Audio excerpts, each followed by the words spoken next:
Hoy vamos a tomar el tema de desarrollo psicomotor. Bien, quiero empezar hablando de este personaje, es Johann Heinrich Pestalozzi, que en 1774, imagínense hace cuántos años, fue el primero en describir la secuencia del desarrollo del niño. Este hombre vivía en Francia en una época en que había extremada pobreza y principalmente los niños eran abandonados, huérfanos, enfermos, y él se dedicó a cuidarlos y a acogerlos. Entonces hizo una detallada descripción en base a sus observaciones de estos niños, de las etapas y las fases que sigue el desarrollo de un niño normal. Entonces es gracias a él que tenemos la descripción de que un niño no es un adulto pequeño, sino es un ser independiente con sus propias características. Y Johann Heinrich Pestalozzi se corresponde en el padre de la psiquiatría moderna. Bien, a lo largo de la vida del individuo, pues desde que es un bebé hasta que es un anciano, las conductas, las formas de actuar van cambiando. Y usualmente desde conductas simples de un niño, como es gatear, se van adquiriendo conductas más complejas hasta que es adulto y lo que va a lograr que principalmente van a permitir que este individuo se adapte al medio. Ahora, ¿qué nos diferencia? ¿Qué diferencia un simio de un niño? El simio también a lo largo de su vida va a adquirir habilidades cada vez más complejas que le permiten una mejor adaptación al medio, igual que el humano. Incluso hay fases, si se hacen estudios y se comparan un bebé simio con un humano, el bebé simio adquiere habilidades más rápido que el humano hasta cierta fase. Entonces, ¿cuál es la diferencia? ¿Qué nos hace que seamos humanos? Entonces, en ambos el objetivo final es adaptación, pero quizás nuestra adaptación es diferente a la que tiene que adaptarse el simio. Nuestro mundo cada vez es más complejo, nosotros mismos hemos desarrollado tecnología cada vez más compleja y que tenemos que ir adaptándonos a ella, y muchas funciones vamos a ir perdiéndolas. Eso me recuerda a la película de Wall-E, no sé si han visto. Era un mundo futurista en que los humanos perdieron la habilidad de caminar porque no la necesitaban. No sé si llevaremos a eso, pero prácticamente estamos en este proceso de adaptación. Ahora, si nosotros vemos de qué es resultado este proceso de adaptación, este proceso de adquisición de habilidades, hay aquí, sin duda alguna, una interacción compleja entre el ambiente, la parte genética y las experiencias. Y este proceso es lo que se conoce como epigenética. Y es lo que nos ha dado hasta ahora toda esta variabilidad genética y esta posibilidad de tener un amplio rango de adaptación a una serie de funciones. Si nosotros vemos el ADN, aquí vemos al humano, George Clooney, ya, un chimpancé, un bonobo, un orangután, y estas son la especie primates. Y en realidad, ¿qué diferencia un humano de un chimpancé? Solo 1.2% del ADN es diferente. Y con toda la rama es 3,1%. Es decir, son sutiles variaciones en el gen que hacen que tengamos un humano complejo, con una serie de habilidades, que sea tan diferente de un chimpancé. Solo 3,1% de diferencia en el ADN. Entonces, eso es apoyado por este fenómeno de epigenética, que si bien el ADN es similar, existen una serie de otros aspectos que hacen que la expresión de esos genes vaya evolucionando y vaya cambiando a lo largo de la vida. Y una de las cosas que ha ido cambiando y evolucionando a lo largo de la vida es el desarrollo cerebral. Sin duda alguna, el cerebro no es igual del humano que del chimpancé. Y este 3,1% de genes de variación están relacionados también con la activación de ciertas áreas específicas del cerebro y con la organización de ciertas áreas específicas cerebrales, con la transmisión neuronal diferente y habilidades como el lenguaje, que son propias, lenguaje hablado, son propias del humano, ¿ya? Y no solamente eso, que se va a dar a lo largo de toda la evolución de la especie como humano, sino también aspectos que se van a dar en el mismo útero, en la misma formación del individuo, que van a hacer que estos cambios sean también persistentes. De ahí que se insiste que todos los factores que puedan incidir en el embarazo son importantes para el desarrollo del niño. Y no solamente en el embarazo, sino incluso preconcepcionales. Aquí tenemos un grupo de gemelos, ¿ya? Como ven, son un grupo de adultos gemelos, y que si bien genéticamente son iguales, ustedes van a ver acá, ninguno tiene las mismas características. Pese a ser criados juntos con las mismas costumbres, en la misma familia, y esto demuestra que estas variaciones van más allá de solamente ambientales, ¿ya? Los genes, ese 3.1 diferente del simio, se hace aún más diferente de individuo a individuo por estas variaciones. Entonces, sin duda alguna es importante el papel del ambiente en el desarrollo de estructuras especializadas y el procesamiento cerebral. Y el desarrollo cerebral se va a traducir en emergencia de funciones, es decir, cada vez va a ir apareciendo más funciones con un objetivo final, el de adaptación. Como les digo, hasta ahora la especie humana tiene un nivel, tenemos un orden de adquirir habilidades que están destinadas a la adaptación. Pero en miles de años quizás este proceso sea diferente porque nos vamos a adaptar a un mundo diferente. No lo sabemos, quizás tengamos que adaptarnos a vivir en Marte, a la ausencia de gravedad, una serie de fenómenos que pueden hacer que cambien este código. Entonces, hasta ahora no hemos dicho qué es el desarrollo psicomotor. El desarrollo psicomotor es un proceso por el cual el niño adquiere estas habilidades cada vez más complejas que le permiten principalmente adaptarse al medio y que es producto de la maduración del sistema nervioso central, pero no solamente de eso, sino de el código y la carga genética y del ambiente. La interacción de esos tres van a dar las habilidades al niño. El desarrollo psicomotor además tiene ciertos principios que son muy importantes. Es un proceso continuo. Es decir, no se interrumpe.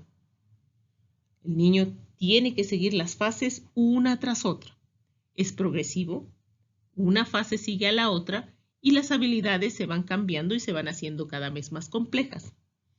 Lo normal es que no se pierdan, es irreversible. Si hay una pérdida de las habilidades, nosotros ya hablamos de una alteración. El desarrollo psicomotor dura toda la vida. No va a desarrollarse solamente por una fase. Estas habilidades van a persistir a lo largo de la vida del individuo. Como les decía, está relacionada con la maduración del sistema nervioso central, pero no solo es el único factor que influye. Esta es otra característica muy importante, que es longitudinal y se puede observar a lo largo del tiempo con distintas velocidades de adquisición de habilidades. ¿Ya? Para cada especie hay una secuencia preestablecida. Y así vamos a tener hitos del desarrollo del mono, como les digo, hitos del desarrollo del gato, de todos, y hitos de desarrollo o pasos o secuencia de desarrollo del humano. La velocidad no es igual de un individuo a otro. Hay individuos que pueden adquirir una habilidad más antes que otro, dentro de un rango. Y además hay habilidades que se pueden adquirir más rápidamente en una edad y después esta velocidad se va enlenteciendo a lo largo de los años. Y una de las características muy importantes es que este proceso es medible. Yo puedo medir el desarrollo psicomotor y son habilidades que son propias de la especie humana, por lo tanto, me da ciertos rangos para poder evaluarlo y medirlo. Otro aspecto importante del desarrollo es que existen lo que se llaman periodos críticos o sensibles en el desarrollo. Los periodos críticos son periodos cortos, definidos, en los que la adquisición de una habilidad, de una conducta, es especialmente susceptible al medio. Una vez que termina de desarrollarse esa conducta, usualmente la experiencia o la repetición puede hacer muy poco, ¿ya? Ahora, si yo no me he sometido a influencia del medio, generalmente esa experiencia esa habilidad difícilmente la voy a poder desarrollar igual que si me hubiera expuesto en la etapa crítica. Por ejemplo, el desarrollo visual, para que nosotros tengamos un desarrollo cortical visual, requiere que el ojo esté expuesto al estímulo luminoso antes del tercer mes. Si ese ojo, por distintas razones, una catarata, un tumor, cualquier situación hace que no se exponga al estímulo luminoso, a la luz, esa vía visual no se va a desarrollar. Aunque posteriormente igual yo le estimule, le opere la catarata, no va a tener un desarrollo igual como si hubiera expuesto en ese periodo crítico. Y lo mismo ocurre con una serie de habilidades. Y existen también lo que se llama los periodos ventana, más sensibles. El periodo sensible o periodo ventana es un periodo más prolongado de adquisición de habilidades más lentas. A mí me gusta llamarlas ventanas porque son ventanas de oportunidad donde se requiere una serie de estímulos y experiencias específicas para promover el desarrollo sináptico, ¿ya? Y ocurren en etapas de alta sinaptogénesis y van a irse desarrollando con la plasticidad cerebral. Esto no quiere decir que si yo no expongo esta habilidad, pues en realidad no se vaya a desarrollar. No, porque tengo un periodo más largo en que yo puedo exponer a este estímulo y la habilidad puede desarrollarse. Pero si lo expongo en esa temporada, tengo la máxima probabilidad de desarrollo de esta habilidad. Por ejemplo, la habilidad musical. Todos pueden aprender a tocar un instrumento, pero si yo expongo al niño a la música precozmente, entre los 3, 5 años, muy probablemente el desarrollo de la habilidad musical de tocar un instrumento va a ser más óptima que aquel que ha sido expuesto más tardíamente. ¿Ya? Entonces, aquí tenemos algunos periodos sensibles y algunos periodos críticos. Por ejemplo, el desarrollo del control emocional, que resulta ser un periodo crítico, se da entre los 0 a 2 años. ¿Ya? No quiere decir que después, si yo no he hecho que el niño aprenda a controlar sus emociones, después no lo va a hacer. Lo va a hacer, pero no va a ser tan óptimo. La matemática y la lógica de 0 a 4 años. El vocabulario básico, el lenguaje, de 0 a 3 años. Se ha visto que el vocabulario de un niño está directamente relacionado al número de palabras que escucha de su cuidador.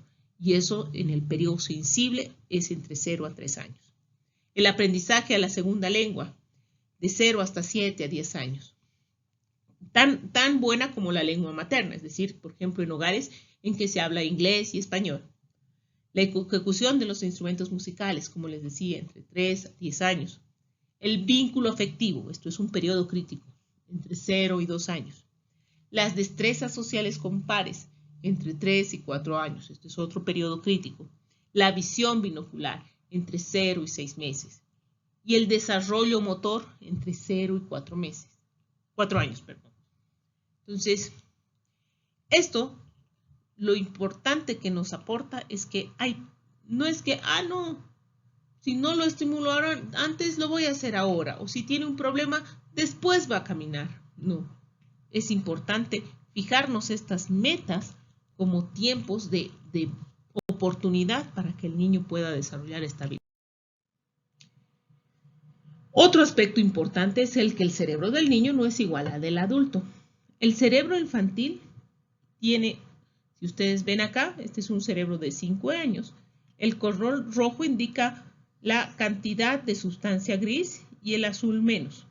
Y como ven, un niño de 5 años tiene más sustancia gris, ¿ya? Y a medida que va madurando, va disminuyendo y se va lo que nosotros llamamos mielinizando. ¿Qué es esto? En realidad nosotros nacemos con un número de neuronas establecidos, pero lo que se van desarrollando son las sinapsis y las conexiones. Al principio el cerebro del niño tiene las neuronas dispersas y no establecen conexiones, es decir, que es un patrón difuso de acción. A medida que va madurando, los canales, las conexiones se van estableciendo y se convierte en un cerebro de reacciones focales.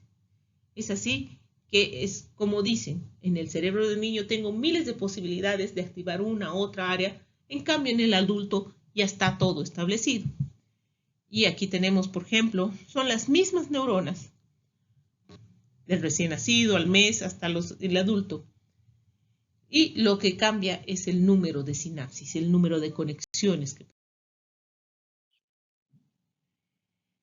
Dentro del desarrollo psicomotor, uno de los aspectos más fundamentales es el desarrollo de la habilidad motora. El desarrollo motor del lactante es un excelente marcador del nivel de desarrollo que tendrá un niño.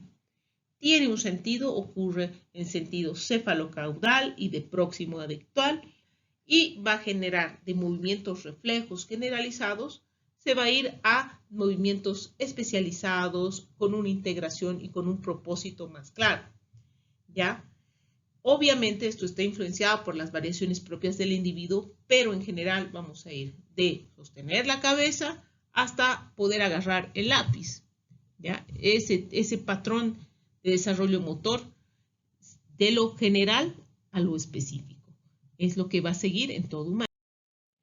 Y si nosotros vemos el desarrollo motor, usualmente concluye el desarrollo motor grueso con la habilidad de la marcha, que el hito es a los 14 meses.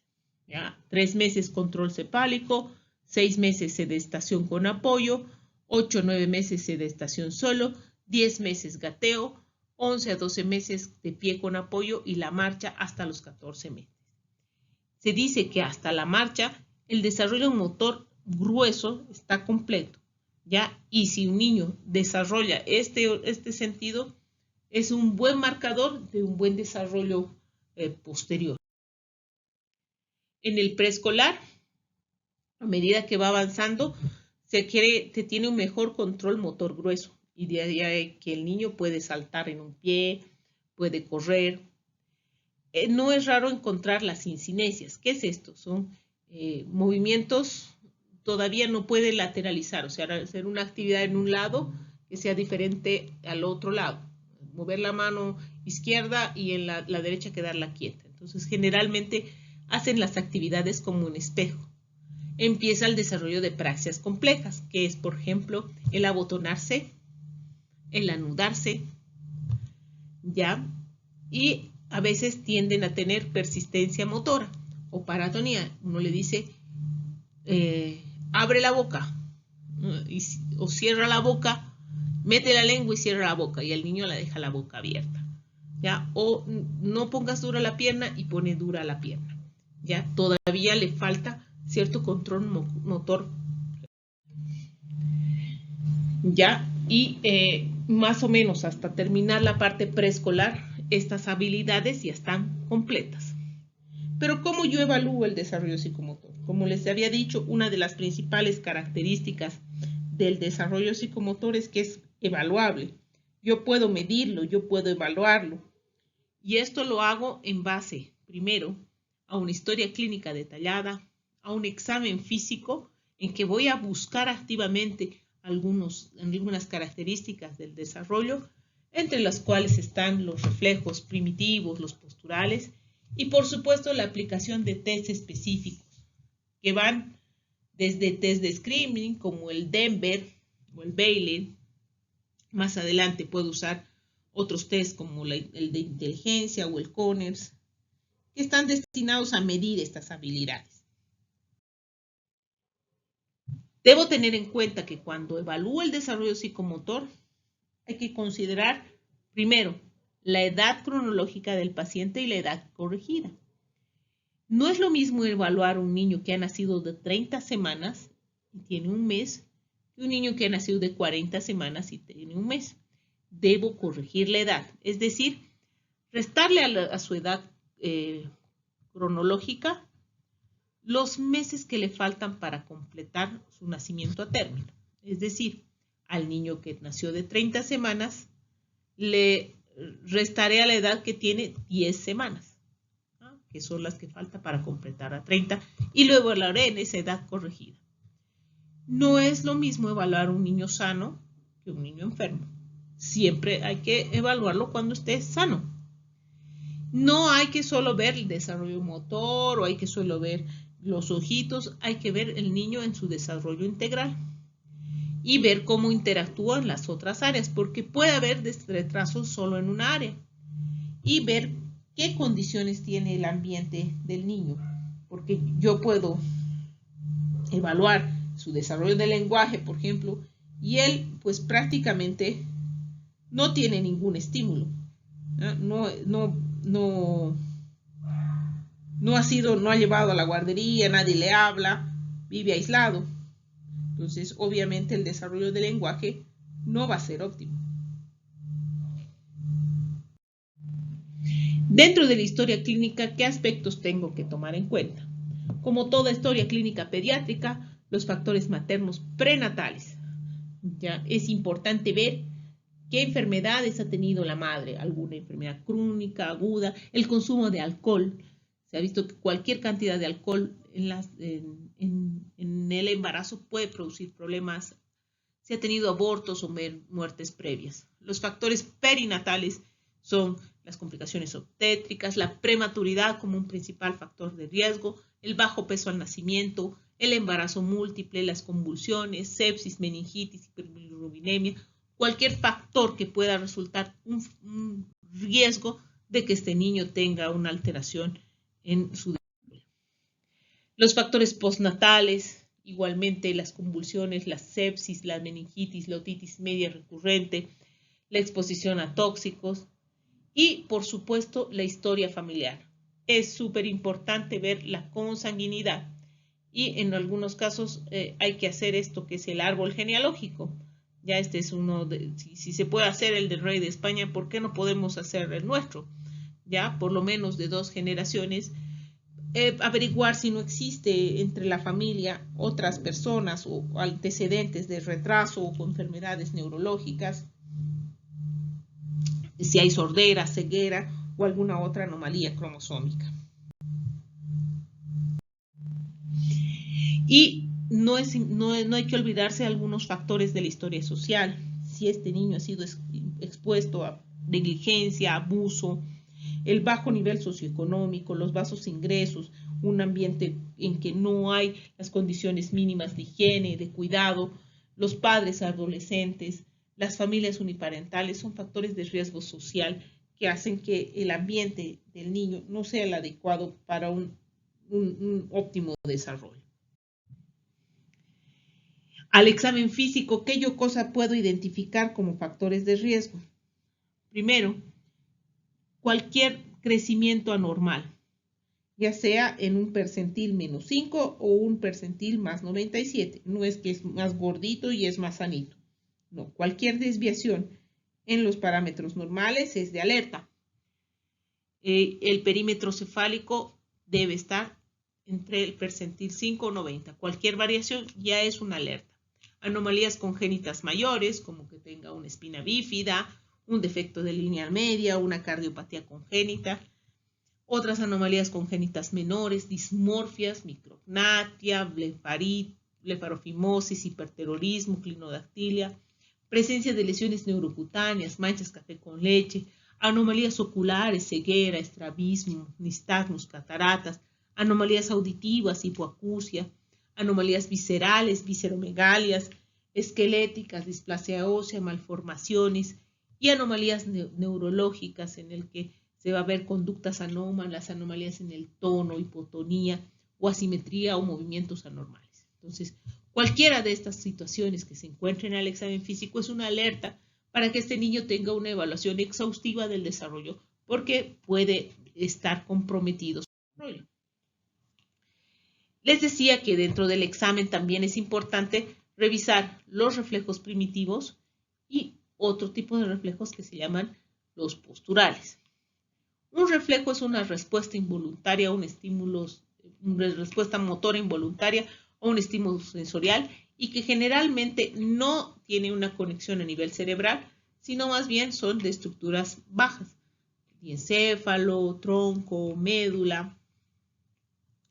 En los reflejos primitivos son reflejos que están presentes al nacimiento, ya que le permiten la adaptación en las primeras horas de vida, pero van a desaparecer. Esa es una principal característica. A medida que la corteza cerebral y el cerebro van madurando, va inhibiendo estos reflejos y desaparecen. Esto es usualmente entre los 6 y 9 meses. Los reflejos posturales son distintos. Son reflejos que le permiten la orientación visoespacial, mantener el equilibrio y aparecen después de la expresión de los reflejos primitivos y permanecen por el resto de la vida. Y van a preceder a veces conductas voluntarias, como por ejemplo el reflejo de paracaídas, que permite que uno proteja la cara cuando cae, ¿ya? Entonces, estos reflejos hay que buscarlos activamente, ¿ya? Como parte del examen neurológico y como parte de la evaluación del desarrollo.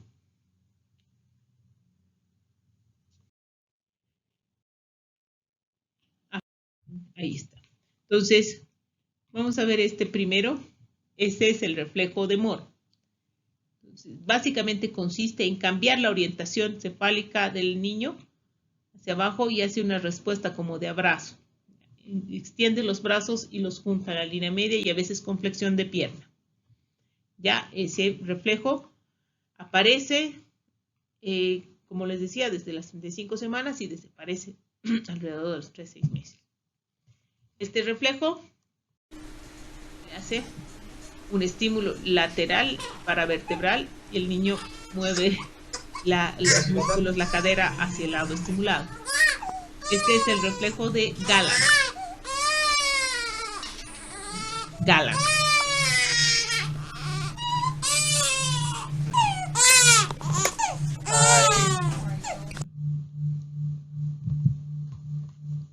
Y este es un niño más grande, como ven. Ya, uno le hace una orientación, pone las manos. Este es el reflejo de paracaídas. Esta es más bien una reacción postural, el paracaídas vertical. ¿Ah? El niño siente que hay un descenso, una orientación hacia abajo y pone las manos.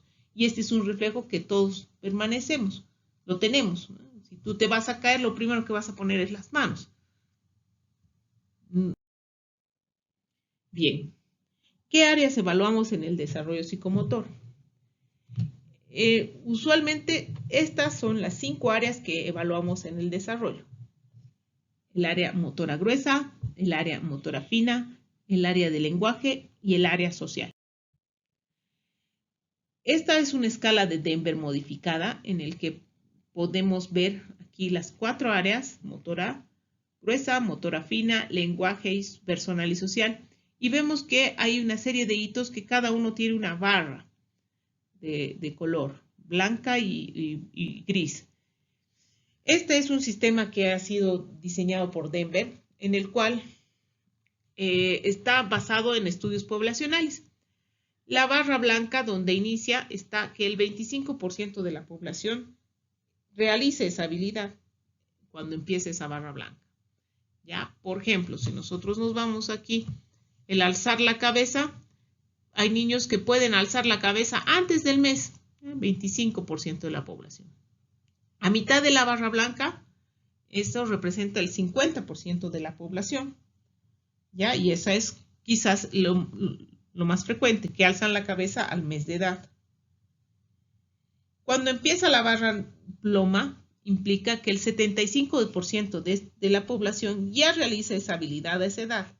Entonces, ahí representa el límite.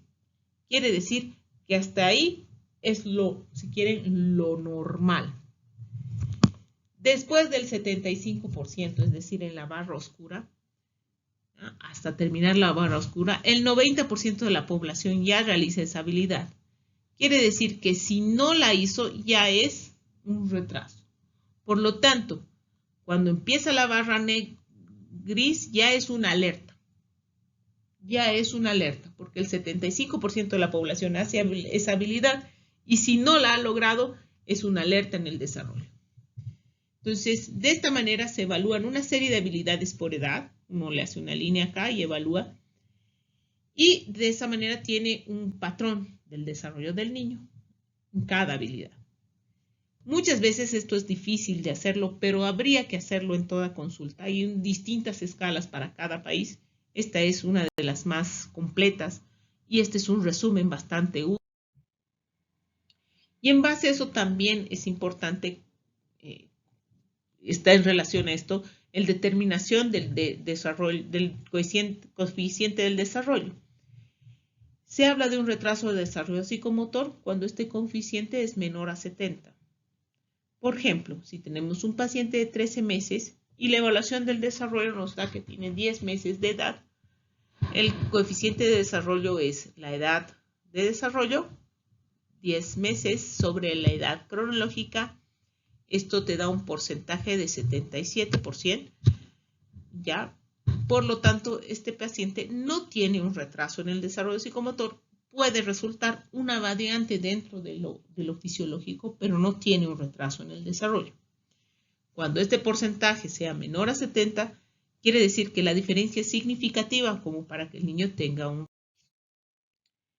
Entonces, como a veces es muy difícil tener o saber de memoria todos los hitos, porque son varios, generalmente lo que nosotros tomamos son ciertos hitos fundamentales o banderas rojas del desarrollo. Para cada edad existe una bandera roja. Las edades claves más importantes son las de los 3, 6, 9, 12, 15, 18, 24 meses. El desarrollo psicomotor usualmente se concreta el motor hasta los 14 meses, como hemos dicho.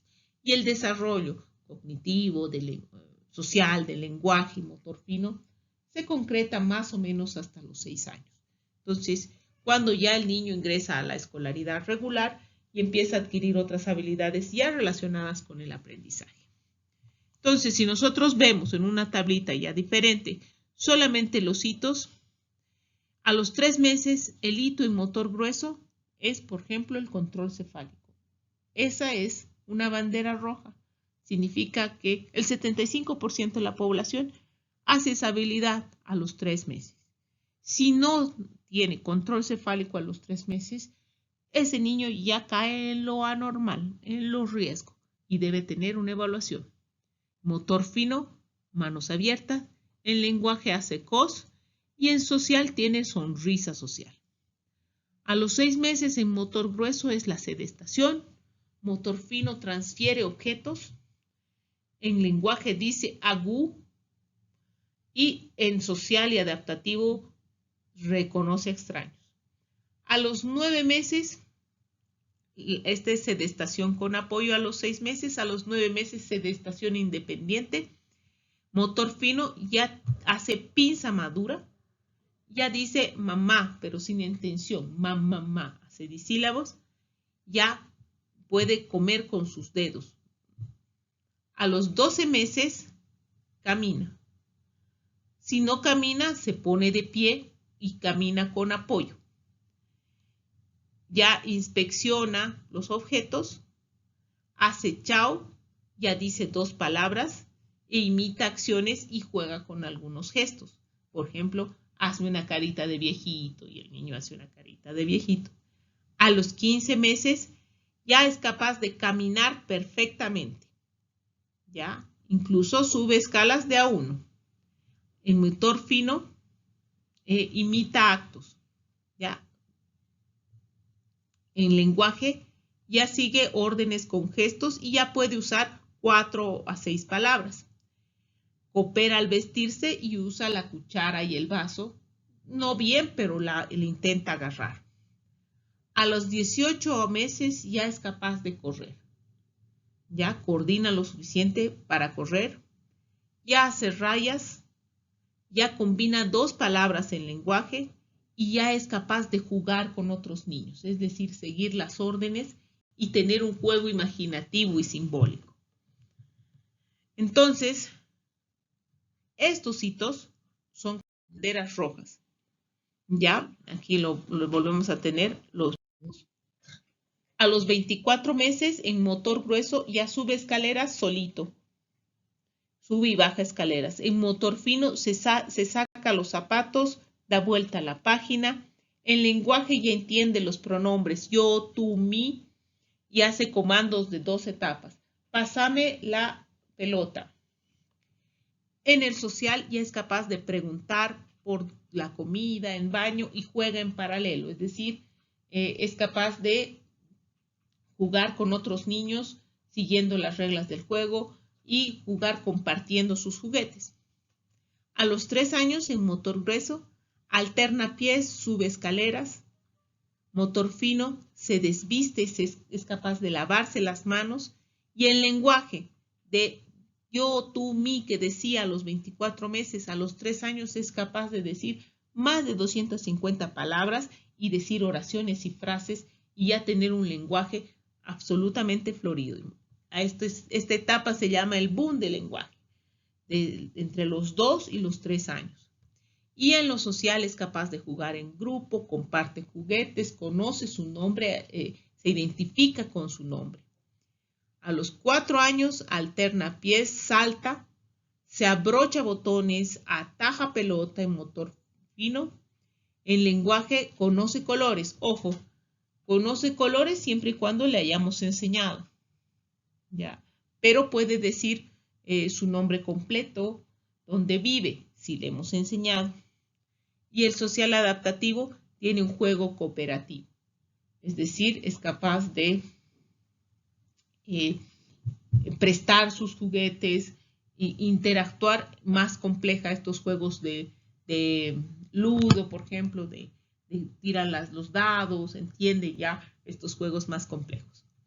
A los 5 años salta sobre obstáculos, ya anuda sus zapatos, pero evidente esta habilidad necesita que la hayamos enseñado. Lenguaje, ya sabe canciones y pregunta qué significa, cuál es el significado. A veces llegan a ser hasta cargosos porque preguntan todo, qué es, cómo se hace. Y aparece ya el juego competitivo. Yo quiero ganar, yo soy el mejor. Es capaz de seguir a ayudar en la casa, entiende responsabilidades, entiende horarios y tiene rutinas y normas. Otra manera de evaluar también las habilidades cognitivas es el uso de cubos. A los 15 meses es capaz de armar una torre de 2 cubos, a los 18 meses de 3 cubos, a los 2 años 3 cubos laterales y a los 3 años más de 5 cubos. Pila. También se puede evaluar la capacidad motriz fina y cognitiva con el copiado de figuras. A los 2 años el niño es capaz de hacer un redondo. A los 3 años una cruz. A los 5 años un cuadrado. A los 6 años un triángulo. A los 7 años un rombo. Entre los 12 y 3 años hacen rayas o movimientos circulares cuando le pedimos que dibuje un humano. A los 4 años hacen líneas y círculos yuxtapuestos. A los 5 años ya es un dibujo que representa la cabeza, el cuerpo, ya le ponen algunas líneas que parecen deditos, pelo, ojos, nariz, boca. ya tiene ojos, nariz y boca, aunque es muy elemental, pero ya. A los 7 o 10 años ya hacen un dibujo más realista, con atención a detalles, a botones, falda, pantalones, le ponen lentes, pelo de color. Y a los 11 años ya son dibujos con un realismo visual. Pueden dibujar personas en perfil, el sol, el pastito, la casa. O sea, pueden ya tener dibujos en perspectiva. Entonces, si nosotros vemos alertas en general, falta de sostén cefálico a los 3 meses, falta de giro a los 5 meses, falta de pinza a los 7 meses, no camina a los 15 meses y definición de la lateralidad antes de los 15 meses resultan alertas en el desarrollo motor. Alertas en el desarrollo motor. En el desarrollo del lenguaje. No emite 3 palabras con significado a los 18 meses. Es una alerta en el desarrollo del lenguaje. Desarrollo intelectual, social y cognitivo. No demuestra interés por su madre a los 2 o 3 meses. No se interesa en la caída de un objeto a los 6 o 7 meses. No busca un objeto escondido a los 12 meses. No sabe su nombre a los 3 años. No distingue la menor y la mayor de 2 líneas a los 4 años. No sabe contar en serie a los 4 y medio. No distingue colores ni sabe letras a los 5 años. No sabe su cumpleaños ni dirección a los 5 y medio. Alertas del desarrollo, no muestra interés en su madre, no busca un objeto escondido, no sabe su nombre a los 3 años y no sabe contar a los 4 y medio. Alertas del desarrollo psicosocial. Falta de sonrisa social a los 3 meses, no ríe por chiste, por situación lúdica a los 8 meses, difícil de consolar y se pone tenso a los 12 meses, muerde y golpea a los 2 años, tiene movimientos automáticos a los 2 años, no interactúa con niños o adultos a los 2 años, tiene movimientos constantes, balanceos, movimientos de las manos a los 3, 5 años y no. El alerta más importante es la falsa de sonrisa social, el difícil controlar, el movimiento constante y yo diría la falta de juego, que me he olvidado marcar. Entonces, el desarrollo psicomotor es un aspecto que tenemos que ver en todos los niños. Cada control niño sano debe tener su evaluación del desarrollo psicomotor. Así como le tomamos la temperatura, deberíamos evaluar en cada niño en su control el desarrollo psicomotor. Y eso es fundamental para que nosotros podamos pesquisar a tiempo e intervenir a tiempo. Los niños que tienen una intervención adecuada del desarrollo van a tener un mejor pronóstico porque vamos a acudir a este punto que les decía, las ventanas de oportunidad. Entonces, ¿qué papel tiene el pediatra? Él es fundamental porque él es el que realiza el seguimiento del niño sano. El objetivo es la detección precoz de estos trastornos. Podemos detectar un retraso mental, que es parte del 3% de los niños pueden tener retraso mental, la parálisis cerebral entre 0,3 a 0,5%, el autismo que puede llegar a 1 entre 150 hasta 1 en 50, la hipoacusia o el déficit visual grave. Debe realizarse en toda consulta pediatra y si yo detecto precozmente, puedo intervenir y puedo mejorar el pronóstico del niño. Por lo tanto, no olvidarse de esto. A veces lo tomamos a la ligera, no se preocupe, ya va a aprender, no se preocupe, ya va a hacer. Y en realidad estamos poniendo mucho riesgo al niño de perder ese periodo de oportunidades que tiene para que esa habilidad pueda desarrollar. Bien, para terminar, hay que recordar que un niño siempre puede enseñar 3 cosas a un adulto: a ponerse contento sin motivo, estar siempre ocupado con algo y a saber exigir con todas sus fuerzas aquello que desea. Seamos siempre niños, no se olviden de eso. Muchas gracias.